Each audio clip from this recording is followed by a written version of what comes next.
여러분 안녕하세요. 법무법인 화담TV. 네, 저는 신유진 변호사입니다. 예, 정홍철 변호사입니다. 주영준 변호사입니다. 네, 오늘은 저희가 지금 한창 협의 통보 이후에 상담이 활발하게 진행 중인 고향 창릉 이슈에 관해서 좀 이야기를 해볼 텐데요. 변호사님도 상담 나가시고 저도 좀 나가봤고 최 변호사님도 상담 나가시고 계신데 어떤가요, 상황이? 지금 협의를 하시는 분들도 있고 대토를 바라시는 분도 있어요. 근데 일단은 제가 처해 있는 상황이 지금 정확히 어디인지를 그 상담을 받아서 법률적 지위를 일단 확인하신 다음에 진행하시는 게 좋다. 그래서 상담부 이제 상담을 진행하고 있고 가까이 이제 진로를 이제 찾아 나가시고 있는 중이라고 보면 될 거예요. 저희 한 달 이상 지금 이제 상담을 진행 중이고 9월 13일까지가 이제 협의 기간으로 정해져 있는 곳인데, 사실 지금 아직까지도 이제 움직이는 분들 많이 계세요. 저희들도 여러 번 찾아오는 분들 많이 계시지만 오시고 약정하시고 하는 분 되게 많으신데 아직까지는 좀 어떻게 할지 잘 모르겠다. 특히 뭐 폐기물실 등등 많이 있으니까. 그래서 관망도 많이 하시는 것 같고 또 고민도 많이 하시는 것 같습니다. 대토에 대해서도 살짝 말씀해 주셨는데 대토 신청이 지금 마감이 되었나요? 일단 대도 신청을 받았고 네. 그에 대해서 결과가 이제 발표가 있을 거예요. 네. 근데 상당 부분 지금 다 거의 다 미달나고 있는 상태라서 미달이요? 네, 네. 신청하신 분들은 일단은 무난하게 되지 않을까. 그리고 미달된 토지들은 다시 또 추가 신청을 받아서 어쨌든 좀 큰 필지들은 인원수를 채워야 되지 않을까라는 생각이 들고 있어요. 그러니까 저희가 파악하기로는 그 50군데 이상 되는 필지 중에서 사실 3, 4군데 정도만 채웠을 뿐이고 나머지는 거의 80% 이상은 지원자가 거의 없었던 상황이고요. 또 경쟁이 있는 곳은 저희 또 보니까 이제 그 GTX역 관련된 요지 중에 몇 군데만 들어가 있고 대부분은 지금 협의도 하지 않고 대토 신청하지 않고 지금 있는 상황이라서 관망하시는 중이신가요? 네, 많이 지금 고민하고 계시는 것 같습니다. 날짜가 지금 9월 13일까지예요. 네. 거기서 제일 크게 걸려 있는 게 사실 추석이 걸려 있어요. 네. 거의 끝무렵에 추석이 지나야지 끝장이 날 거다. 왜냐면은 가족들끼리 마지막 이게 또 대화가 있어야 되는 순간이 있는데 그때까지도 아마 보류하고 있으실 분들도 상당수 있다. 전 사실 좀 그렇게 보이시거든요. 지금 예상하기로는 이제 곧 아마 그 협의 기간 연장이 다시 뜰 것 같고요. 8월 중순쯤에 될 것 같아서 아마 9월 13일이 마지막은 아닐 것 같은데요. 어쨌든 추석 전후로 해서 좀 결정이 많이 될 것 같은데 지금도 저 보면 형제들 간에 많이 좀 의논을 많이 해야 된다 뭐 그런 얘기들 많이 듣고 있거든요. 그러니까 아마 그 이후로도 좀 많이들 또 오시지 않을까 생각이 듭니다. 그래서 중요한 거는 지금 협의 기간이 연장될 가능성이 높아지는데 만약에 내가 돈을 조금이라도 좀 빨리 수용 재결 이인을 하더라도 좀 빨리 찾고 싶다. 그럼 협의 기간이 또 연장되면 또 기간이 연장되기 때문에 요번에 9월 13일까지로 끊으려면은 수용 재결 신청 청구란 걸 해서 내 땅은 더 이상 협의하지 않을 거니까 수용으로 빨리 들어가 주세요라는 의사표시를 할 필요가 있습니다. 협의율이 낮으면은 협의율을 높이기 위해서 계속 협의 기간을 연장하잖아요. 예. 그 위원회 있어요. 요즘에 중앙토지수용위원회에서 이 수용 재결을 받을 때 일정 부분 협의가 되지 않은 이상은 계속 좀 부담스러워해요. 그래서 사업시행자한테 좀 협의율을 높여라는 걸 좀 종용하는 게 있어서 어쨌든 기간을 늘릴 수밖에 없죠. 협의를 높이는 건 기간 늘리는 것밖에 방법은 없어요. 지금 와서 다시 보상금을 더 주겠다라고 한다면은 기존에 협의했던 분들은 가만히 있지 않겠죠. 그리고 앞으로는 협의는 그런 식으로 안 할 거예요. 그러다 보니까 기간 늘려보고 그래도 이제 협의가 어느 정도 되면은 더 이상 기간 늘릴 수 없으니 해주세요라고 이제 중앙토지수용위원회에 얘기하면 중앙토지수용위원회도 뭐 계속적으로 협의를 높여라 이렇게는 체근할 수 없기 때문에 수용은 진행될 수밖에 없겠죠. 근데 지금 고향 창릉에서는 협의를 하면은 아파트를 준다 이런 이야기가 있다. 협의를 하면 누구나 아파트를 가질 수 있는 겁니까? 참 주긴 주죠. 사실 주긴 주기 때문에 이제 그런 얘기들이 있는데 제가 어느 지역을 가든 지금 고향 창릉처럼 이렇게 정말 단도직입적으로 난 아파트 받을 거니까 협의하겠다 이렇게 하시는 곳은 좀 약간 당황스러울 만큼 처음이고요. 주긴 주는데 사실 저희가 그래서 저희는 알고 있었지만 어쨌든 답변을 받기 위해서 이제 다시 문의해서 저희가 답변을 얻었는데 결과는 그렇습니다. 이게 주택이든 택지든 사실은 무한정 찍어낼 수 있는 게 아니기 때문에 당연히 협의 양도인들을 위해서 마련된 주택, 아파트는 한정되어 있을 수밖에 없고 지금 사실 그 물량도 정해져 있지 않습니다. 근데 협의 양도인이 사실 얼마나 될 줄 알고 다 주겠다고 말을 하는 거니까 사실 그거는 불가능한 얘기고요. 물론 뭐 협의 양도인이 1000명인데 아파트가 1200개면 당연히 다 주는데요. 저희가 지금 계산하기로는 부족할 것 같고, 그렇다면 추첨을 할 수밖에 없는 상황인데, 그 부분은 제가 뭐 제시하는 내용이 있으니까 보시면 알겠지만 결과적으로 경쟁이 있을 수밖에 없다. 협의 양도인 주택 공급 가능 주택 수가 대상자에 비해 부족할 경우 추첨으로 대상자를 결정합니다. 자, 저 말은 결국 수는 한정돼 있고 만약에 그 수에 넘쳐나는 신청자가 있을 경우는 추첨을 하겠다는 얘기가 되겠죠. 그런데 나는 이미 협의를 했어요. 근데 추첨이 안 됐어요. 그럼 협의만 하고 아무것도 없는 게 되겠죠. 그래서 만약에 협의 양도인 택지나 아니면은 주택을 요구해서 내가 협의를 해야겠다라고 생각하신다면은 내가 진짜 대상자가 되는지 한 번 더 체크를 하고 혹시나 추첨으로 밀려가는 건지 아닌지 그걸 봐야 돼요.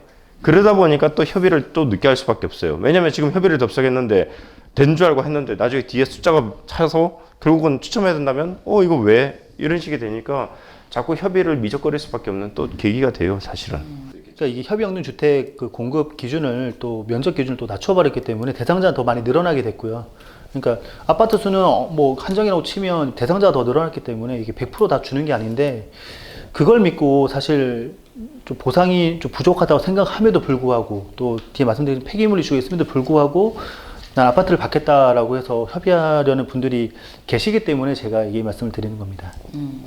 그러니까 협의를 하면 무조건 누구나 다 공평하게 하나씩 갖는 것이 아니다. 이 사실을 반드시 알고 계셔라. 그래서 협의 양도인 주택, 그러니까 즉 아파트라든지 이런 거는 수량이 한정되어 있어서 내가 협의를 한다 하더라도 이거는 추첨을 통해서 될 수도 있고 안 될 수도 있다. 네. 그리고 또 한 가지 이 부분 우리 고향 창릉에서는 이슈 중에 가장 이제 중요한 이슈가 폐기물 관련된 이슈가 있는데 이 보상 관련된 이슈 좀 풀어서 설명을 부탁드릴게요. 네, 좀 단순히 그냥 토지가 있고 보상을 그대로 받으면 좋은데 네. 여기는 숨어있는 이슈도 많습니다. 제가 봐도 폐기물 이슈라고 해서 창릉 쪽에는 이제 과거에는 이제 많이 좀 지대가 낮아서 거기 이제 지대를 높이기 위해서 폐기물을 많이 묻었, 사실 뭐 제가 그때 있었던 건 아니기 때문에 제가 본 건 아니지만 오셨던 분들 말씀으로는 뭐 특정 지역은 거의 90% 이상 묻혔을 거다 그렇게 얘기를 하세요. 그러니까 좀 늦게 들어와서 모르시는 분도 있겠지만 폐기물 문제가 있고, 폐기물이란 사실 이제 이게 지금은 몰라요. 나중에 이제 땅을 팠을 때 그게 나오면 이제 손해배상이 들어오는 건데, 손해배상의 어떤 그런 이제 책정 기준도 이제 3년, 4년 뒤, 4년, 5년 뒤에 물가 기준으로 책정이 되면 기껏 몇백만 원이지 않을까, 그런 금액은 아닌 것 같고요. 제가 볼 때는 거의 억 단위 이상의 손해배상을 받게 되는데 불구하고 이제 이게 협의로 가게 되면 이게 좀 문제가 생기는 것이고요. 그러니까 착각하고 있는 게 뭐냐면, 내가 잘 협조를 해서 협의를 하면 이분은 착하신 분이니까 토지공사 쪽에서 폐기물 소송을 걸지 않겠다 라고 생각하시는 분도 계시더라고요. 실제로 계시는데 그렇지 않고요. 법적으로 그런 분들은 나중에 책임을 지게 되어 있습니다. 그리고 이게 수용이 되면, 그러니까 강제로 수용을 해서 뺏어갔기 때문에 사업 시행자는 일부 정말 짧은 기간에 이의를 제기해서 다시 문제를 제기하는 방법이 없는 건 아니지만, 향후 4년, 5년 뒤에 땅을 팠을 때 폐기물 나왔다고 하더라도 수용을 하신 분들에게는 소송을 걸 수가 없습니다. 그러니까 반대로 생각하셔야 된다는 것입니다. 근데 이걸 거꾸로 알고 계셔가지고 협의하는 분도 계셔서 제가 좀 안타까운 마음이 듭니다. 이 폐기물 이슈에 대해서는 지난 시간에도 한번 말씀드렸죠. 예, 그렇죠. 네. 그리고 상당 부분 이제 그 지역에서 공유는 하고 있는데 네. 어쨌든 지금 추 변호사가 말씀하신 것처럼 잘못된 지식이나 잘못된 방향에서 바라보고 있다. 도와줬는데 설마 나한테 해코지 하겠냐, 이런 이제 단순한 생각을 하고 계신데 법은 그렇지는 않다. 또 상담 오시는 분 중에는 이런 말씀을 하시는 거예요. 내가 근데 몇 년 전에 여기 좀 보상을 받았어. 뭐 송전선 그런 거 지나간다고 해서 좀 보상을 받은 게 있는데 그렇다고 해도 이 내 땅 보상은 너무 작게 나온다. 이제 이런 말씀을 하시는 분도 있는데 어떻게 되는 건가요? 그 소유권 중에서 구분 지상권이라고 해서 땅의 표면에서 위에 있는 제한이 이게 이제 선화지라는 이 문제가 있고요. 또 하나가 지금 이제 이 지역에 GTX 공사 때문에 또 지하 쪽도 이제 보상이 있다고 해서 그 두 가지 보상을 받게 되면 지금 현재 그 땅 보상에도 금액이 또 빠지기 때문에, 그래서 그분들은 지금 통지를 아마 늦게 받으셔서 지금 최근에 받고 있다고 말씀하시는데, 그분들 같은 경우에는 이제 보상금도 보상금이지만 과하게 빼게 되면 더 보상금이 낮아지기 때문에 이분들은 또 소송으로 또 이의 제기하셔서 제대로 평가를 받는 게 더 중요합니다. 구분지상권을 위해서 내가 받았던 금액 그리고 현재 금액에서 그만큼 깎아졌는지 아니면 더 많은 부분이 공제가 됐는지 그 부분을 꼭 확인을 해보시기 바랍니다. 아무리 지난번에 보상을 해줬다 하더라도 이번에 보상할 때 너무 많이 그냥 싸게 보상해준다고 하면은 화가 나죠. 많이 깎진 않는데요. 네. 근데 계산법이 좀 착오가 있을 수가 있으니까 체크를 해보시라는 거예요. 함부로 뭐 100만 원 구분 지상금 받았는데 1000만 원 빼겠다 이렇게는 안 해요. 근데 보통 한 150을 뺄 수도 있고 뭐 미세한 이제 금액적인 차이가 날 수 있으니 체크를 해보시라. 그렇게 고향 말씀드립니다. 창릉에 계신 토지 보상, 손실 보상 관련해서 굉장히 많은 여러 가지 이슈들이 있지만 제대로 된 정보를 알고 계셔야 손해 없는 손실 보상을 받으실 수 있을 것 같아요.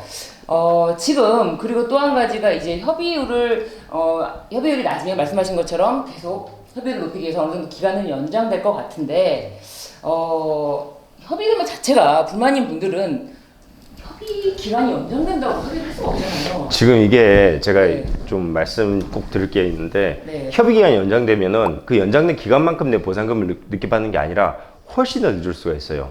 지금 하남교상 같은 경우는 맨 처음 저희가 그 약정을 받아서 수용자가 시청 청구 들어가서 우리는 더 이상 협의 안 할 거니까 수용 절차 들어가세요 했던 분들이 1차에 들어가 있고 그 위에 협의 기간 거의 다 끝나고 나서 그 이후에 저희하고 약정해가지고 그때 이제 들어갔던 분이 있는데 이분들은 25차, 27차 이래요. 회차가. 벌써 1차는 작년 11월에 수용 재결금을 받았어요. 근데 지금 25차, 27차로 넘어온 데는 지금도 아직도 수용 재결금이 공탁이 안 되고 결정도 안 나고 있어요. 그러다 보니까 늦어지는 게 단순한 한두 달이 차이가 아니라 잘못하면 절차에서 밀리게 되면은 적어도 8개월 이상 지금 차이가 나는 걸로 지금 보이는데 이 정도의 기간도 차이가 날 수 있으니까 내가 협의를 하지 않겠다라는 생각을 주셨다면은 조속하게 수용자 요청 선고를 하고 그래서 향후 법적 절차를 밟으시는 게 훨씬 기간적으로 이익이다. 그렇게 말씀드릴게요. 그러니까 실제로 저는 이제 농협 쪽에 있는데 농협 이제 대출 받으신 분들은 또 돈이 급하잖아요. 근데 급한데 그 통보된 금액은 또 불만이 있기 때문에 그러면 어떻게 하느냐? 그럼 조속재결 청구를 해서 저희도 빨리 청구를 하고 이제 제일 빠른 절차로 진행하시면 간격이 그렇게 크지 않은데 좀 더 고민해 보시고 늦다 보면 정말 뭐 예측할 수 없게 정말 몇 달 이상 더 늦어질 수 있기 때문에요. 저희는 일단 그런 분들이 오시면 저희 정봉의 청구와 함께 조속재결 청구를 같이 하고 또 저희 평가사님이 현장에 가서 이제 말씀하셨던 토지를 직접 보고 그 다음에 이 평가에 대한 감정평가사 분석을 해서 지금 진행하고 있으니까 저희 이제 그렇게 수용 재결 평가를 대비 중에 있습니다.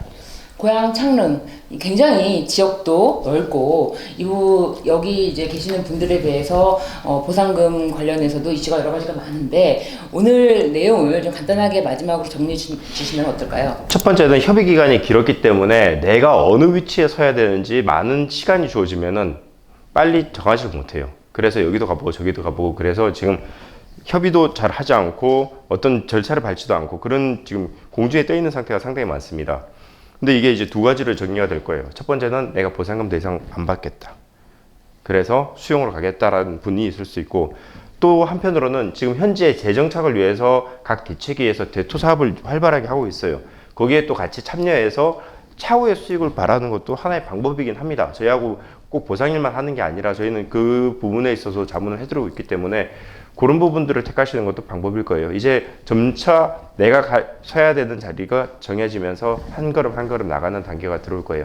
그러시기 전에 한 번 더 상담을 받아보시고 좀 더 생각해 보실 기회를 가졌으면 좋겠다. 오늘 마련한 취지가 이겁니다. 최 회사님께서도 마무리 말씀 한마디 해주시죠. 예. 어떤 분들은 상담하러 오시는 거를 좀 되게 부담스러워하거나 좀 미안해하게 생각하는 분들 많이 계세요. 근데 저희는 두 번, 세 번 오라고 말씀드려요. 왜냐하면 한 번 설명 듣고 가시면 바로 그 자리에서 약정하시기는 쉽지 않거든요. 한번 설명 듣고 본인이 또 생각해 보시고 결심하시고 오시면 되는 거니까 사실 저희는 그러라고 가 있는 거고요. 그러니까 저희 청년 쪽에는 많이 상담소가 운영되어 있으니까 오셔서 편하게 이제 좀 상담하시고 저희가 꼭 이거 하라고만 이렇게 막 강압적으로 이렇게 하는 게 전혀 아니기 때문에요. 같이 고민해 보시고 난 뒤에 가장 좋은 방법을 찾으시는 게 좋을 것 같습니다. 네. 고향 창내에 계신 토지 소유자분들 저희 방송 보시면서 정당한 보상 받으실 수 있도록 저희가 도와드리겠습니다. 저희와 함께 해주세요. 네. 상담 장소가 아래 나오고 있으니까 가까운데 아니면은 편하신 시간에서 와서 상담을 꼭 받아보시기 바랍니다. 네.